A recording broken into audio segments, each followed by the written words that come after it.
Good afternoon, and thank you for joining us for today's Facebook Live chat discussion on elder abuse crimes in observation of National Crime Victims' Rights Week.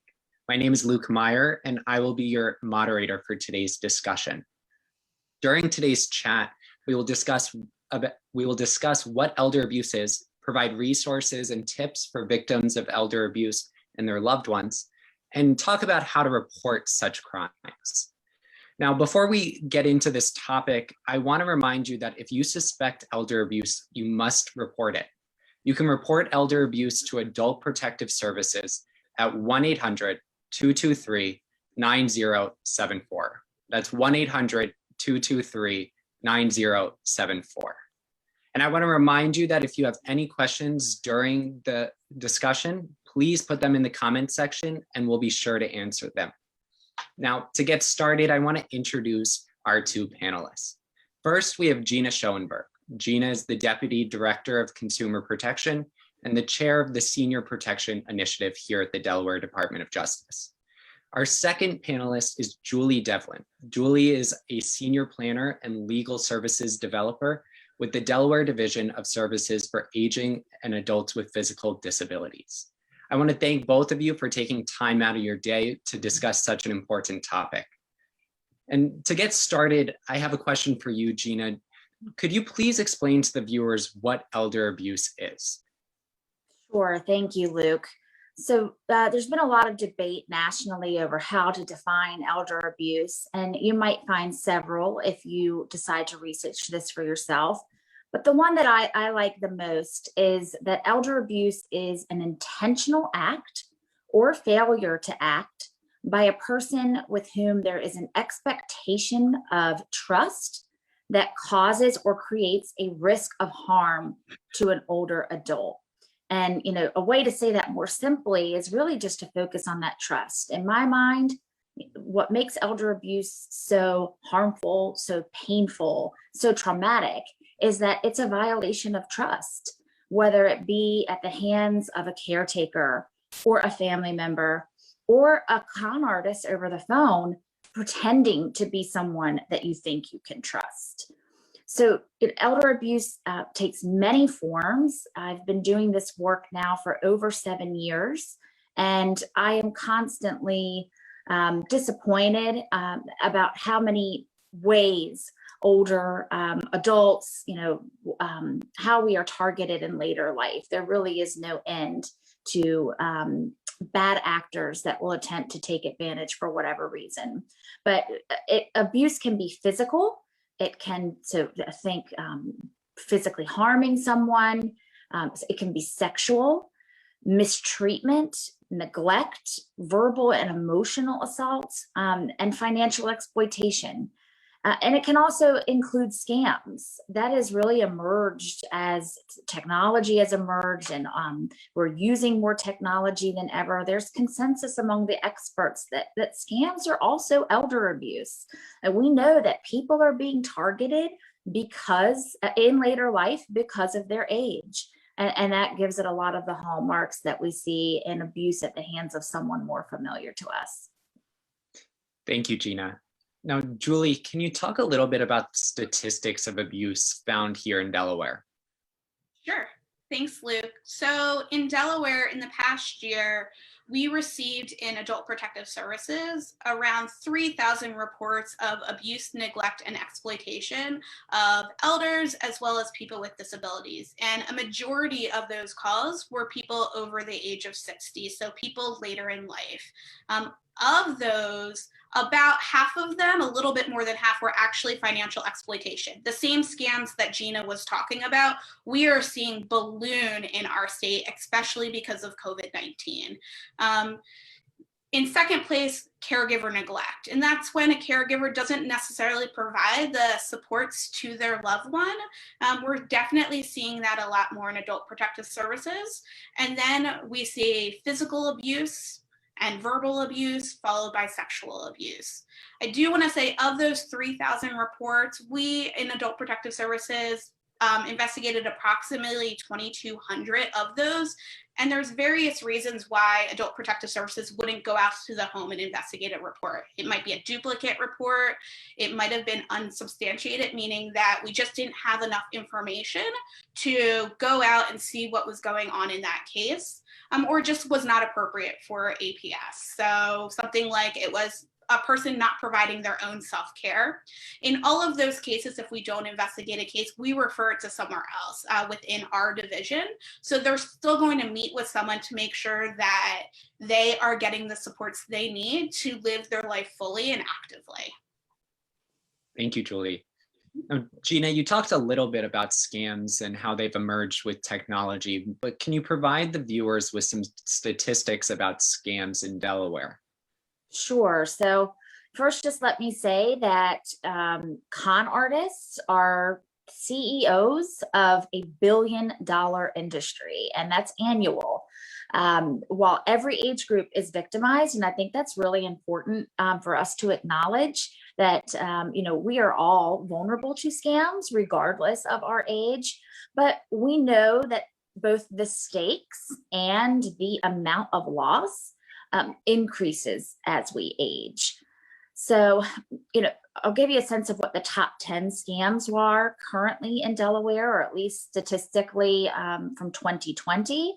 And that's identity theft, online shopping, consumer credit scams, imposter scams, auto-related scams, debt collection scams, prizes, sweepstakes, and lotteries. That is particularly older adults are particularly vulnerable to those. Credit card scams, cyber scams, technology scams, data and privacy security, and travel, vacation, and timeshare scams. So our team at the Department of Justice has created a really useful page on our website. If you would like detailed information about statistics and how these scams function, we encourage you to check out attorneygeneral.delaware.gov/top 10 scams. And I believe we're going to throw that link down in the chat section, but you should take some time to look at that. Now, we see older Delawareans losing the most money to imposter scams. So we have individuals that have lost anywhere from a few $1,000s, which is significant, but up to their entire life savings. I have dealt with families that have lost up to $1 million over the phone, whether they think that they've been convinced that they are going to get proceeds from a lottery scam, or that they have been told that someone that is very close and dear to them is in trouble and they've got to move money around quickly. We've heard of this grandparent scam. That is all happening daily in Delaware, and the loss is real. Thank you, Gina. Now, Julie, could you talk about what resources exist in our state to support victims and potential victims of elder abuse? Sure. I'll start with the work of my division. And Luke, you've already talked about the phone number to make a report for Adult Protective Services, which is 1-800-223-9074. And that really is the first place that people should call if they suspect abuse, neglect, or exploitation of older Delawareans.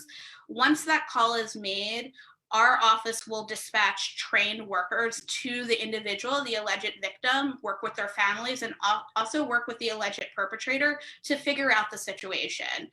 They'll also put supports into place that can include things like home delivered meals, personal care, really things to help the individual live in the community in a healthy way. If it's caregiver neglect, they'll work with the caregiver to make sure that they can gain skills in order to caregive the individual in a more appropriate way. And we'll also work with our partners throughout the state, including the Department of Justice, if the investigation realizes that, it is a criminal matter. And so we work with our partners. We also have several partners throughout the state in the nonprofit community, other state agencies who provide lots of support for victims. In addition, we also have advocates on staff. specifically for the financial exploitation cases. And so as Gina talked about, scams are growing. We see grandparent scams and things like that all the time. We get calls for that. And so we have advocates that will walk the alleged victim through the process of going to the bank, going to DOJ and the court system. They're with the individual every step of the way. So it's not as scary a process to make sure that they can recover any kind of money or to just help them in any support that they need. Thank you, Julie. Now, Gina, you talked a little bit about the website on the DOJ's page about those scams, but can you tell us a little more about what the DOJ does to help victims of elder abuse and their families? Sure. And before I jump into that, I just want to piggyback on Julie a little bit. It's so important that older adults, that their families, that their friends, really take advantage of the services in Delaware, because to me, what I hear is it's all about reducing that isolation. Isolation is so dangerous, no matter how old we are. It really, we start to make decisions that maybe we wouldn't make if we were talking to someone else or getting 3 meals a day.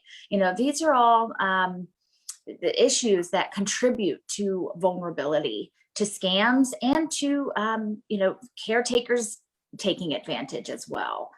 But I think it's critical that viewers today realize that the sooner you involve the Department of Justice, the more likely it is that we will be able to help you if you've been victimized by a scam.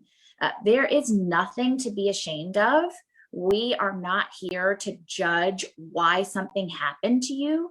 We're here to help you put the pieces back together. And the longer you wait to involve us, really the less likely the chances are that we're going to be able to provide you with meaningful help. So we know that lost money moves within minutes, within hours. If you're waiting even a week or 2 weeks to involve our office, the likelihood of us being able to claw back money reduces exponentially as time goes on. We have a team of dedicated special investigators that get on the phone with victims of scams and collect information about what happened. Try to trace whatever we are able to trace. But just, it's an understanding that the money moves fast, it goes overseas, and it can be really difficult for us to have meaningful involvement in terms of recouping what was lost. We will try to hold offenders accountable. But again, it's just prevention is critical. It's often just too late for someone to enter the system and maybe get their money back if they're among the lucky group in how many years. You think as you're aging, we want to be working less. We're not trying to be out, having to return to work because we've lost our retirement savings. So just be mindful of the fact that we're here to help. We're not here to judge and to involve us. Our senior protection initiative will come out, and I say come out, it might be in a format like this, but we would be happy to do a virtual event until things improve with the pandemic, or come out when we are able to do so safely again. And it's absolutely free. We'll talk about the scams that we're seeing. We'll talk about the tools. And, I'm looking to empower older adults to go out and do this work with us. We don't really like to take advice from someone that doesn't have a life experience. And I would love to help give the tools to the community to go out and support the community. And I actually think that older adults will be much more receptive to hearing that from someone who's not so far removed in age from themselves. And just be aware that con artists are using us to be successful. You may have heard of the term money mule.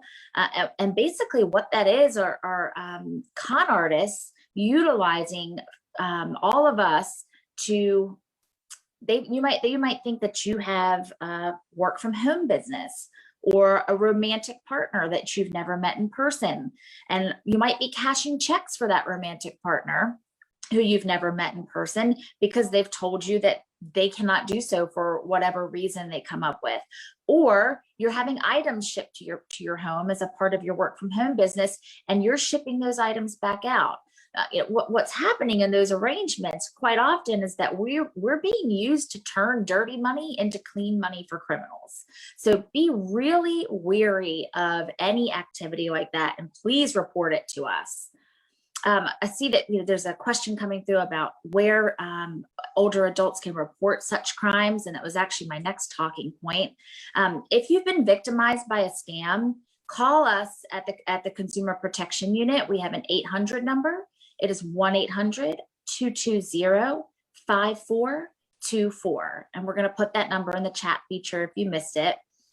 You can also report fraud, scams, identity theft. You can register for the Do Not Call registry to try to reduce the number of calls that you are getting, and also obtain free resources on scams from the Federal Trade Commission.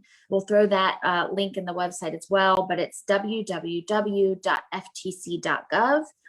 And the FBI maintains a database, and they want to know what online scams you're seeing, even if you haven't been victimized. And we would ask that any such activity that you're seeing over the internet that get reported to what's called IC3, the Internet Crime Complaint Center, and it's www.ic3.gov. Thank you, Gina, and thank you for answering that viewer's question. And this is a reminder, if you have a question for our panelists, please put it in the comments section now.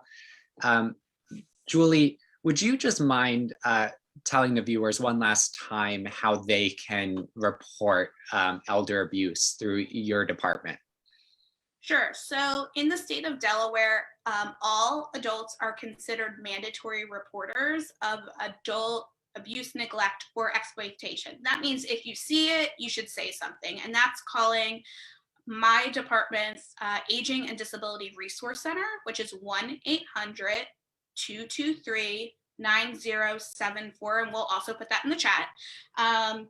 And calling, you can be anonymous if you want to stay anonymous, but we can't help an individual, just like Gina said, if we are not called about it. And we can provide resources, supportive resources in a non-judgmental way to any individual who needs them that's over the age of 60, free of cost or low cost, depending on the service.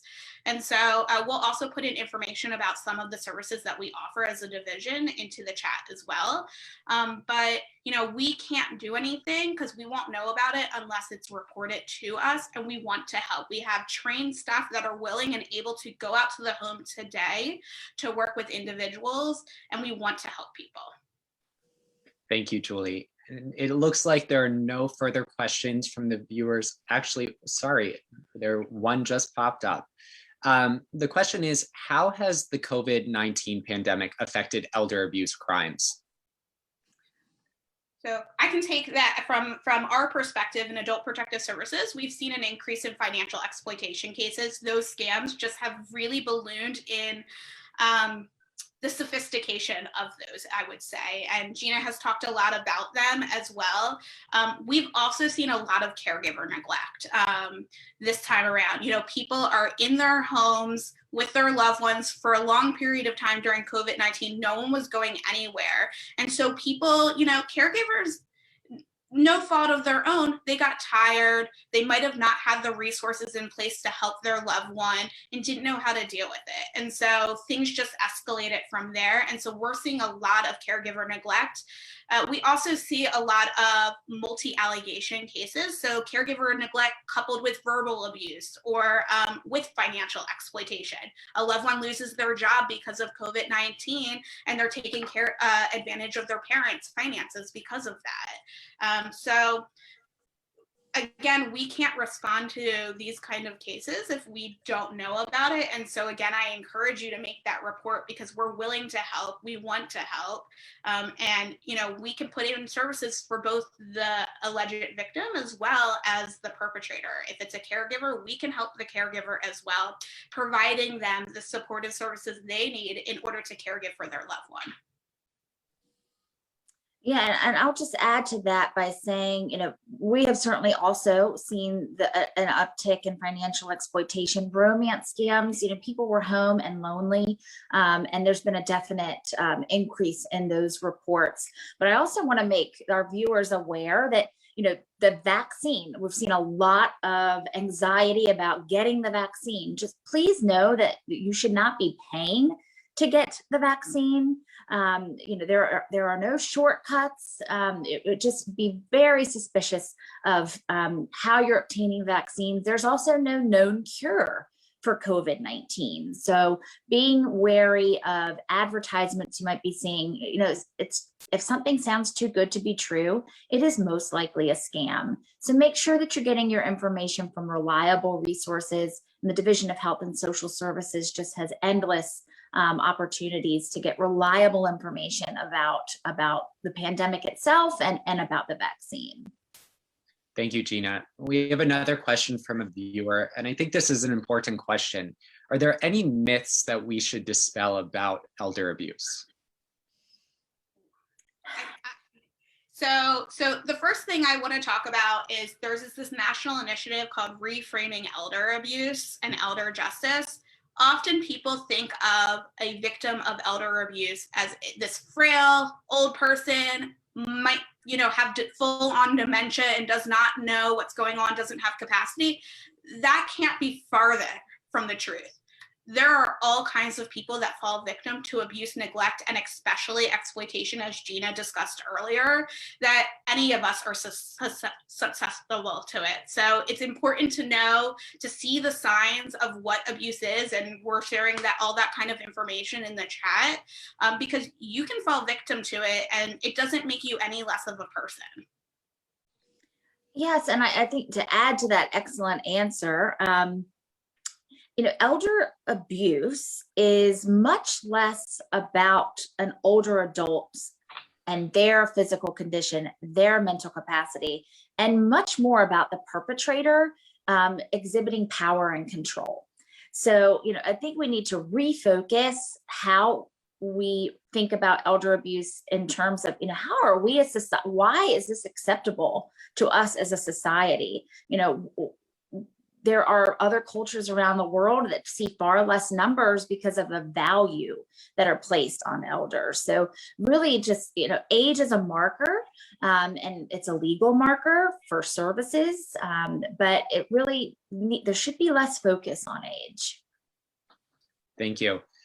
Now, it looks like we don't have any further questions, but if at a later point, those who are watching a replay of this chat have a question, please submit them below and we will make sure we get back to you.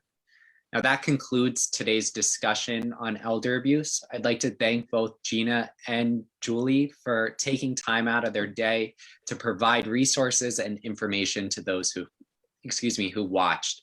Please remember that as a part of National Crime Victims' Rights Week, the Attorney General's Facebook page will be raising awareness of various crimes while providing tips and resources.